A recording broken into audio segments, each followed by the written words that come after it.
बातमी नाशिकमधून। नाशिकमध्ये इतकी गुन्हेगारी का वाढत चालली आहे? गुन्हेगारांची इतकी हिंमत का वाढली आहे? पाहूयात।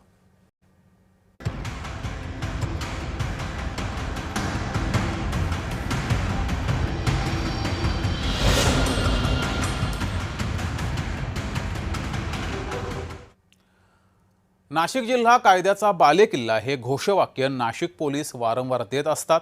या घोषवाक्याला मोठा तडा गेलाय, कारण इगतपुरीतल्या भावली धरणावर एका कुटुंबावर गावगुंडांनी प्राणघातक हल्ला केला।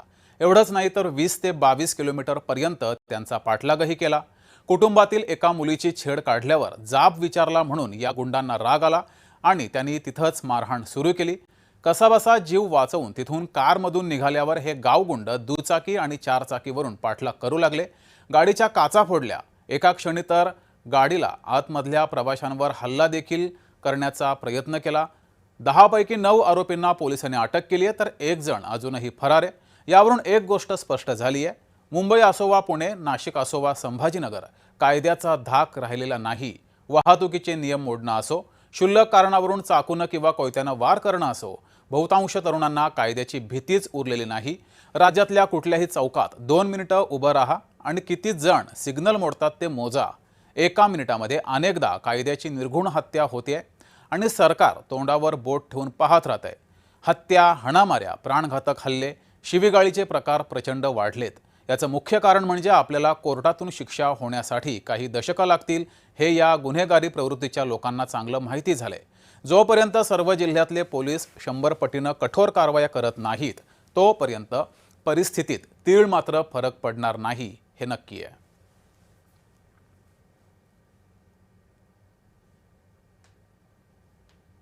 एका मध्यस्थीने त्यांना जसं कळालं ना की अटेम्प्ट टू मर्डर असे कलम लागले, तर काल एकाने आम्हाला 10 लाखाची ऑफर दिलेली की 10 लाख घ्या, विषय मागं घ्या।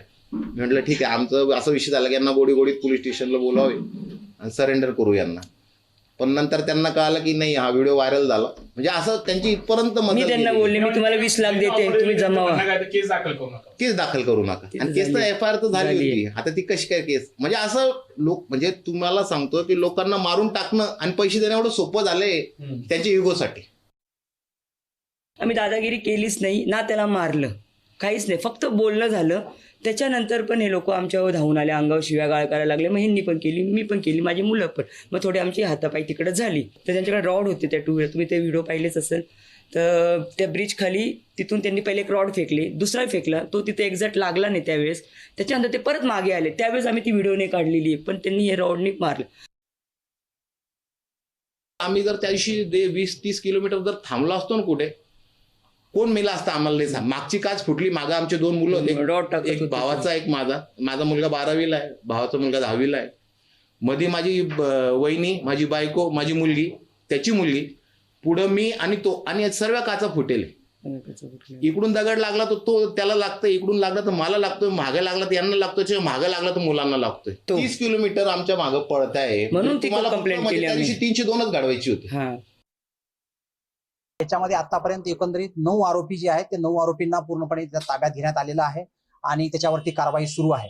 हे जे एकंदरीत आरोपी आहेत, हे आरोपी त्या परिसरामधले आहेत आणि हे सगळे जे आरोपी होते, हे आरोपी वेगवेगळ्या इगतपुरी भागामधले, त्याचबरोबर नांदगाव सदो नावाचं गाव आहे, बलाईदुरी आहे, गिरणारे आहे आणि माणिकखांब आणि त्या आजूबाजूच्या परिसरामधले असे सगळे हे आरोपी आहेत, एकमेकांच्या ओळखीचे आहेत आणि त्यांनी अशा प्रकारचं 9 आरोपींना आपण ताब्यात घेतलेलं आहे।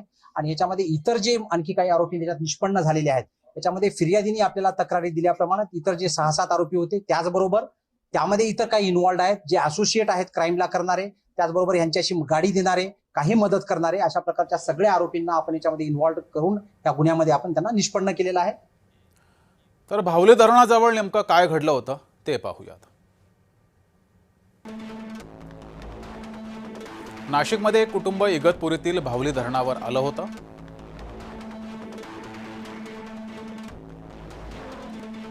तरुणीकडे बघून शिट्टी वाजवत टवाळखोरांकडून या तरुणीची छेड काढण्याचा प्रयत्न झाला। संबंधित कुटुंबानं टवाळखोरांना या संदर्भात जाब विचारला। टवाळखोरांकडून काही किलोमीटर पर्यंत या पर्यटकांचा पाठलाग केला गेला, या कुटुंबाचा पाठलाग केला गेला। लाकडी दांड्यासह रॉडनं हल्ला सुद्धा गाडीवर करण्यात आला. हल्लेखोरांकडून संबंधित कुटुंबाच्या कारची तोडफोड करण्यात आली.